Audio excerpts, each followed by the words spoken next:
नमस्कार प्रेक्षकांनो, लग्नानंतर होईलच प्रेम मालिकेच्या पुढील भागामध्ये आपण पाहणार आहोत की रम्या आता वेश बदलून आलेली असते आणि ती आर्याच्या रूममध्ये आलेली असते. आता आर्या तिथं बसलेली असते. तेवढ्यातच आता रम्या रुमालावरती औषध घेऊन येऊन तिला आता बेशुद्ध पाडते.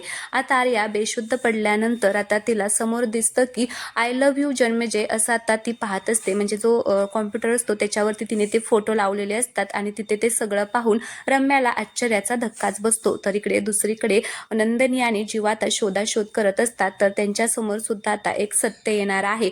आता ते पाहून सगळ्यांना जबरदस्त धक्का येते बसणार आहे. तर इकडे दुसरीकडे आपण पाहतो की आता रम्या तिच्या रूम मध्ये शोधाशोध करत असते आर्याच्या. तर तिला सुद्धा आता ती फाईल भेटणार आहे ज्याच्यामध्ये लिगल डॉक्युमेंट आहेत नंदिनीचे आणि नंदिनी आणि आर्याचे तिच्या आई होण्याचं जे काही आहे ते सगळं त्याच्यामध्ये असतं. आता ते पाहून रम्याला इकडे जबरदस्त धक्का बसणार आहे.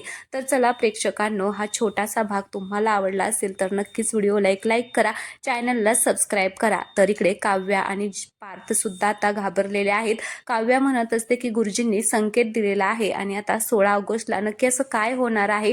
मला ना पार्थ खूपच भीती वाटत आहे. तर आता सगळीकडूनच जीवा आणि नंदिनी अडकलेले आहेत. तर आता 16 ऑगस्टला त्यांचं सत्य बाहेर येणार आहे आणि ते पाहणं खूप इंटरेस्टिंग असणार आहे.